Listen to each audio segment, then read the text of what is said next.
This otter wouldn't let go of a child's toy. What rescuers found in the river changed everything.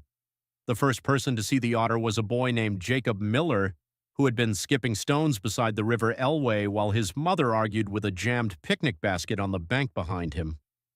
It was a bright Saturday morning in early June, the kind of morning that made the whole town of Alderbrook seem softer than usual. Sunlight flashed on the river, willow branches trailed in the current. The air smelled of warm grass, damp stone, and wild mint growing near the footpath. Families had come down to the riverside park early, spreading blankets under the trees, walking dogs, pushing prams, and pretending the week had not been as long as it felt. Jacob was 9 years old, impatient by nature, and convinced that if he practiced enough, he could skip a stone all the way to the opposite bank. He had just found a flat gray pebble he believed might be perfect when something moved near the reeds. At first, he thought it was a duck. Then the animal surfaced, an otter. Jacob froze. He had seen otters in books and once in a wildlife documentary, but never this close. The animal floated low in the water, sleek brown fur shining wet in the sun, whiskers trembling, small dark eyes alert and sharp. It was larger than Jacob expected, graceful and quick, rising and dipping with the current as if the river itself belonged to it. But that was not the strange part. The otter was holding something. Jacob squinted. It looked like a small blue stuffed elephant. The toy was soaked, limp and muddy, its little ears flattened by river water. One plastic eye was missing. A yellow ribbon was tied around its neck. The otter gripped it tightly between its front paws, rolling once in the water but never letting go. "Mom!" Jacob called. His mother, Claire Miller, looked up from the picnic basket.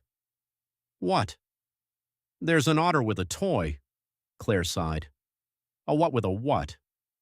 "An otter. It has a teddy." "It's probably a bit of rubbish, sweetheart." "It's an elephant." That made her look. Claire walked down the bank, brushing grass from her jeans. When she reached Jacob's side and saw the otter clearly, her expression changed from mild amusement to confusion. "Well," she said softly, "that is an elephant." The otter drifted toward them, then turned away, not swimming off, not diving, just circling near the reed bed, the toy still pressed tightly to its chest. Jacob whispered, "Do otters play with toys?" "I don't know." The otter made a sharp chirping sound. Then it looked toward the bend in the river. Claire followed its gaze. The River Elway curved behind a line of willows before narrowing beneath an old stone bridge. Beyond the bridge, the current became faster, pulling around broken roots in a low weir that had been fenced off after winter floods damaged the bank. Children were not supposed to go near that section. There were signs everywhere. Danger, fast water, keep off the bank. The otter swam a few feet toward the bend, stopped, looked back. Jacob's eyes widened. "It wants us to follow." Claire almost laughed, because that was exactly the kind of thing a child would say. But then the otter did it again. It swam toward the bend, stopped, turned, and lifted the toy slightly above the water. The stuffed elephant's yellow ribbon fluttered. Claire felt the picnic morning change. "Jacob," she said slowly, "stay here." "No." "Jacob. What if it's important?" The otter chirped again, louder. A dog walker nearby had noticed now. So had an elderly couple on a bench and a teenage girl with a camera. The otter circled once more, then swam toward the bridge, still refusing to let go of the toy. Claire took out her phone. No signal.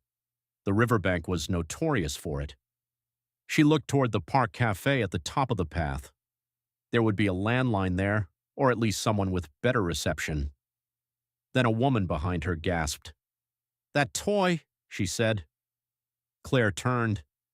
The woman was standing near a pushchair, one hand pressed to her mouth. She was pale, early 30s, with tired eyes and a baby asleep under a blanket.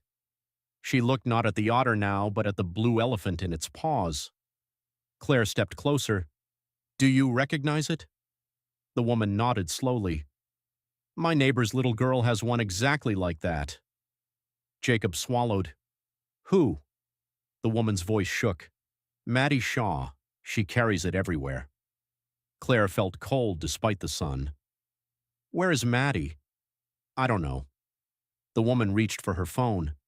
She lives near Mill Lane, by the river path.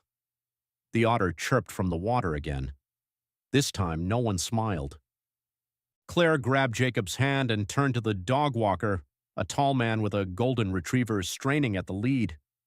Can you run to the cafe and call emergency services? Tell them there may be a missing child near the river, Old Stone Bridge, South Bend. The man did not hesitate. He ran. Claire looked at Jacob. You stay with Mrs. Hall, the woman said quickly. Sophie Hall. Stay with Mrs. Hall. Jacob's face crumpled. Mom, please. Jacob, if there is danger near the bridge, I need you safe. That is how you help me. He hated it, but he nodded. Claire moved along the bank, keeping a safe distance from the water, following the otter. Sophie Hall followed too, pushing the pram quickly along the path, face tight with fear. The elderly man from the bench came behind them with a walking stick and more determination than speed. The teenage girl stayed back with Jacob but lifted her phone, trying to get signal. The otter swam ahead, always holding the elephant. Every few moments it looked back to make sure the humans were still coming. The closer they came to the old bridge, the louder the river grew. Water rushed over stones and around exposed roots. Winter storms had changed the bank badly. Sections had collapsed. Orange warning mesh sagged in places. The weir below the bridge churned white where water dropped over the concrete lip. Claire slowed. The otter stopped near a tangle of branches caught against one of the bridge supports. It made a sharp cry. Then it dove. The blue toy vanished beneath the surface. Claire's heart slammed against her ribs. No, she whispered. A second later, the otter surfaced again, still holding the elephant, but now it was tugging at something caught in the branches. Claire stepped closer, staying above the bank. At first, she saw only driftwood, plastic bottles, and flood debris. Then sunlight flashed on something pink, a sleeve. Her breath stopped. Sophie, she said, voice breaking. Call again. Now. Sophie was already sobbing into her phone, having finally found one bar. We need help at the old stone bridge. Please, please hurry. There's something in the water. Claire dropped to her knees at the edge of the safe path and leaned forward as far as she dared. Maddie, she shouted, can you hear me? Nothing. The otter chirped and dove again. This time, when it surfaced, it bumped the blue elephant against the debris as if trying to show exactly where to look. Then Claire saw movement. A small hand shifted beneath a curtain of willow branches barely above the waterline. Maddie! Sophie screamed. The hand disappeared. Claire almost climbed down the bank then. Every instinct in her body demanded it. But the bank was steep, undercut, and slick with mud. The current below was fast. If she fell in, she could be swept under the bridge and over the weir before anyone reached her. She remembered something from a water safety poster at Jacob's school. Call, reach, throw, don't go. She looked around frantically. The elderly man had arrived, breathing hard. There's a life ring by the bridge. Claire ran to it, yanked it free, and threw it toward the debris. It landed short, bobbing uselessly near the bank. The otter startled but did not leave. Stay with her, Claire whispered, though the animal could not understand. The otter kept circling the branches. Sirens sounded in the distance. The next 6 minutes felt longer than the rest of Claire's life. A park ranger arrived first, sprinting from the cafe with a rescue throw bag. Behind him came 2 firefighters from the nearby station, then a police officer, then more rescue vehicles. The sunny riverside park transformed into an emergency scene. People moved back, tape went up, radios crackled, and trained voices cut through panic. The ranger, a woman named Elise Warren, took one look at the debris and shouted, "Child in water! Possible entrapment under bridge support!" Firefighters anchored ropes to a tree. A swift water rescue team was called, but one rescuer already on scene, Mark Ellison, had river gear in the truck and began pulling it on. He was broad-shouldered, calm, and fast in the controlled way of someone who knew rushing without thinking got people killed. Sophie Hall kept saying, "It's Maddie's toy. It's Maddie's toy." Claire stood beside Jacob now, holding him so tightly he squirmed. The otter remained in the water. Even with sirens shouting and people on the bank, it did not flee. It kept the blue elephant clutched in its paws and circled the debris where the small hand had appeared.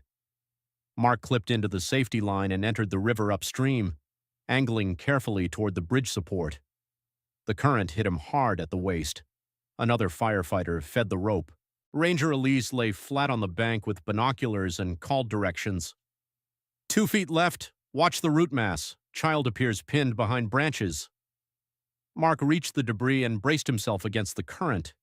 The otter darted away just enough to avoid him, then surfaced beside the branches, still holding the toy. Mark saw it. "What the— Focus!" Elise shouted. "I've got the child." A silence seemed to fall over everyone despite the roar of water. Mark worked with one arm around the bridge support and the other reaching into the tangle. He found the child wedged behind branches, her jacket caught on a broken limb, lower body in the cold water, upper body partly held above the surface by debris. Her head lolled to one side. She was small, no more than 5 or 6. He cut the branch, snagging her jacket. The current grabbed her immediately. Mark caught her under the arms. "Pull," he shouted. The rescue line tightened. 2 firefighters hauled him and the child toward the bank. Water surged around them. For a terrifying second, both disappeared behind the bridge shadow. Then Mark surfaced, holding the little girl tight against his chest. Paramedics rushed forward. The child was lifted onto the grass. Sophie Hall cried, "Maddie!" Claire covered Jacob's eyes, then removed her hand because she knew hiding the truth would not make it less real. The girl was pale, soaked, and limp. A paramedic began working immediately. Another cut away her wet jacket. Someone called for oxygen. Someone else shouted her pulse was weak but present, alive. The word moved through the gathered people like breath returning. The otter climbed onto a half-submerged log near the bridge. It still held the blue elephant. Only now, with Maddie safely on the bank, it seemed uncertain what to do. It looked toward the child, then toward the river, then back again. Jacob whispered, "It saved her." No one corrected him. Maddie Shaw was taken to Alderbrook Hospital with hypothermia, water inhalation, bruising, and shock.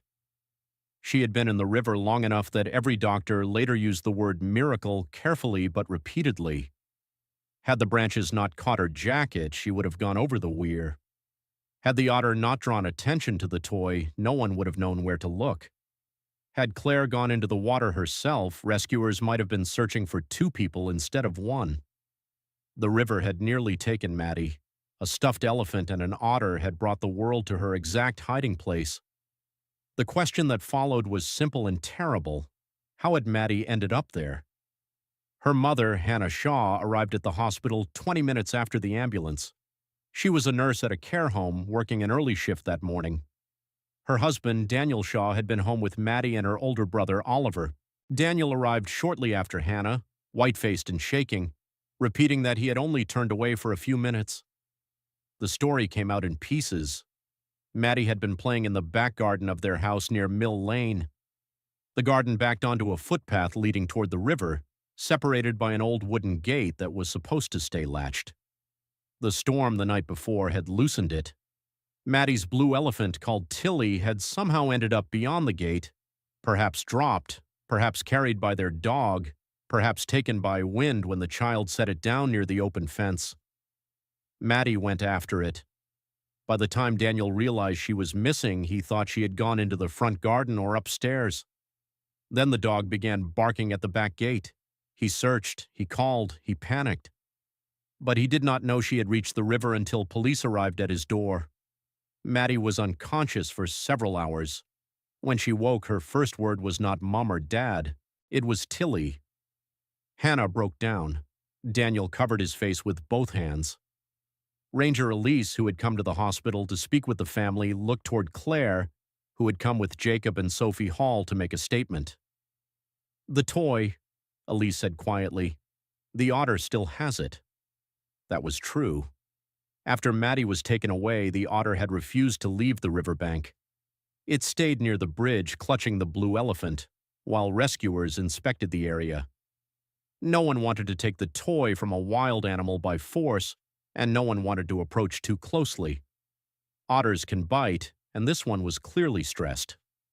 Wildlife rescue was called. A specialist named Dr. Amelia Ross arrived that afternoon. She was a river mammal rehabilitator from the County Wildlife Trust, with calm hands, mud on her boots, and eyes that missed very little. By then, the otter had moved beneath the bridge, still holding the toy, occasionally nosing at it as if it contained something important. Amelia studied it from the bank. Adult female, she said. How can you tell? Claire asked. Size, behavior, and there may be something else. What? Amelia did not answer immediately. She scanned the opposite bank, the reeds, the debris, the old holt openings in the mud where otters sometimes sheltered. Then she heard it, a tiny squeak, not from the toy, from under the root bank. Amelia's face changed. Oh, she said softly. The otter gave a low chirp and moved toward the sound, still gripping the elephant. Another squeak answered. Jacob, who had refused to leave, whispered, Babies. Amelia nodded slowly. Possibly kits. The rescue team had been so focused on Maddie that no one had considered the otter side of the story. Why would a wild otter cling to a child-stuffed toy? Why not drop it once the child was found? Amelia soon discovered why. The toy was tangled in fishing line, not just a little. A thin, nearly invisible line had wrapped around one of the elephant's legs and then trailed behind it, snagged at intervals with weeds, river debris, and something deeper under the bridge. The otter had been carrying the toy, but she had also been caught with it. One loop of line had tightened loosely around her front paw. Not enough to trap her completely, but enough to make her keep holding the toy close, as if releasing it pulled painfully against her. And the trailing line led toward the root bank, toward the squeaking. Amelia's voice became urgent. We need to check the holt. The river rescue team had not left yet, and with their help, Amelia approached from the safest angle.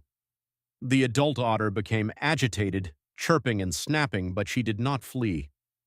She backed into the water, still holding the elephant, while Amelia carefully followed the line with a hooked tool. The line disappeared beneath a mass of roots.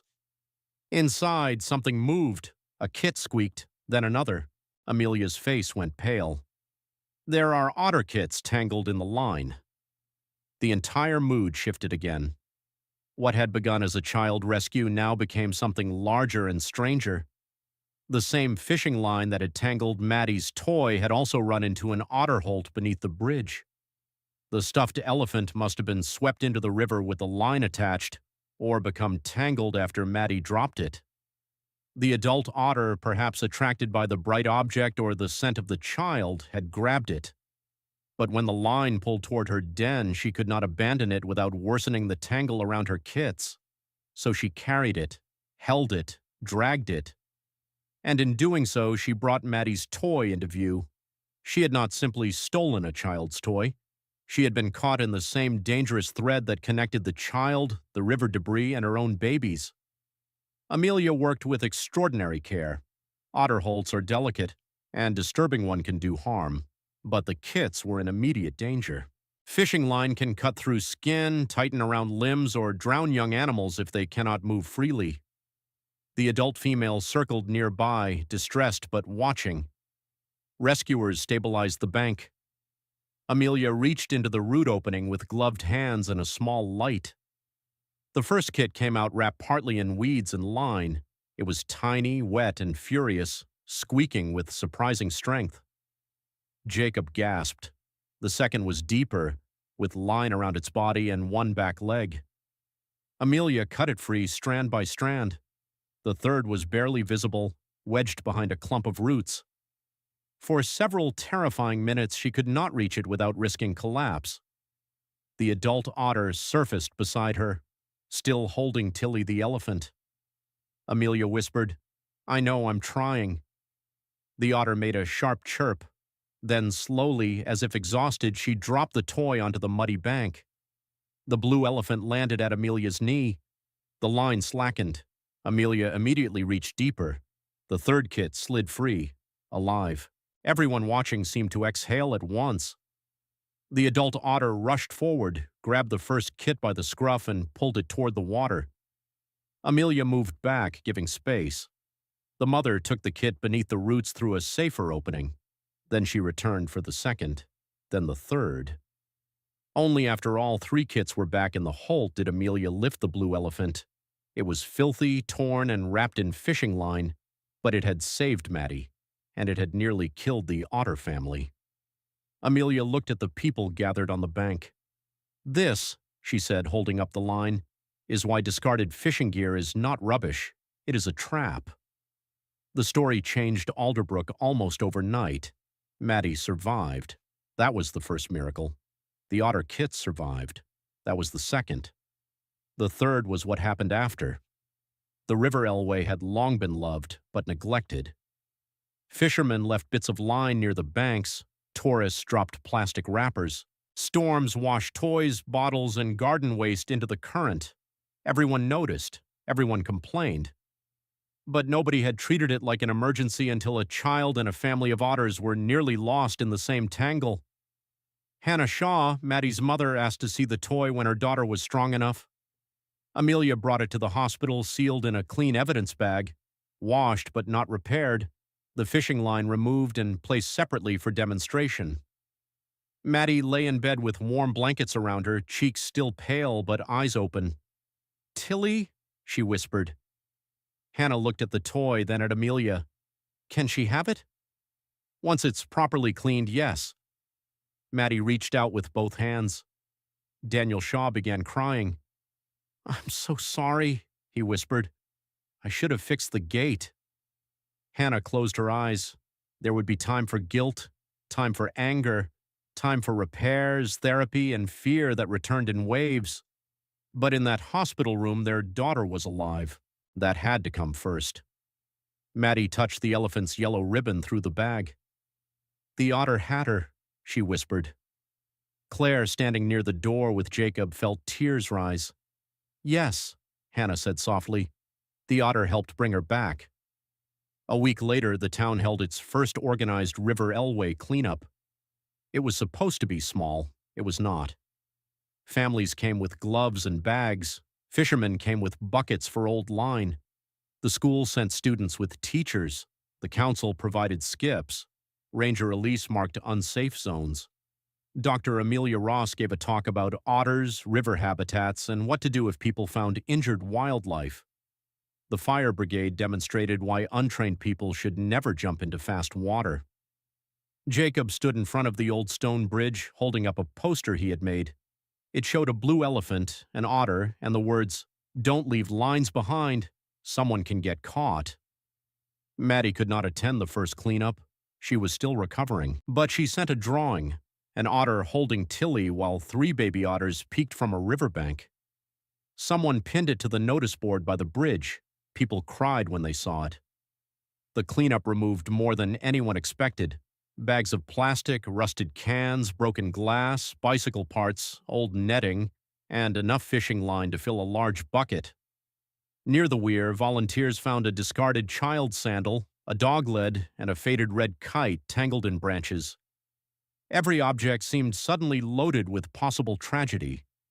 The council installed better fencing near the dangerous bank. Warning signs were replaced with clearer ones. A fishing line recycling station was added beside the bridge. The old gate behind the Shaw house was repaired, then replaced entirely. Daniel Shaw added a second latch so high Maddie could not possibly reach it. But safety changes were only part of what shifted. People began looking at the river differently, not just as scenery, not just as a place for picnics and photographs, as a living place where careless human things could become deadly. The otter mother was seen again 2 weeks after the rescue. Arthur Bell, the same elderly man from the bench who had helped find the life ring, spotted her at dawn near the reeds. She surfaced briefly, then 3 small heads popped up beside her. The kits. Arthur nearly dropped his flask of tea. He reported it to Amelia, who confirmed from a distance that the family appeared healthy and active. The mother had a faint mark on one front paw where the line had rubbed, but she was hunting well. Jacob insisted they name her Tilly. Maddie objected from home, saying Tilly was already the elephant. So Jacob named the otter Matilda. Amelia said wild otters did not need names. No one listened. Maddie returned to the river for the first time in late July. It was not easy. She was quieter now. She did not run ahead. She held her mother's hand tightly and stopped when she saw the bridge. Daniel carried a folded blanket and looked as if he might break apart from worry. Claire and Jacob met them there, along with Sophie Hall and her baby, Ranger Elise and Amelia. The river was lower now, calmer, shining under summer light. Maddie held Tilly the elephant against her chest. The toy had been cleaned and repaired, though one ear remained slightly stained and the yellow ribbon had been replaced with a new one. "I don't want to go close," Maddie said. Hannah knelt beside her. "We don't have to." They sat on the grass far from the edge. For a long time, nothing happened. Then Jacob pointed silently. Near the reeds, an otter surfaced, then another smaller head, then two more. Maddie sat very still. The mother otter floated on her back for a moment, one kit climbing over her belly before slipping into the water. She looked nothing like a magical hero. She looked wild, busy, and completely uninterested in the humans on the bank. That made Amelia smile. Maddie hugged Tilly tighter. "She has babies," she whispered. "Yes," Hannah said. "She saved them too?" Amelia crouched nearby. "We helped save them because she showed us where the line went." Maddie thought about that.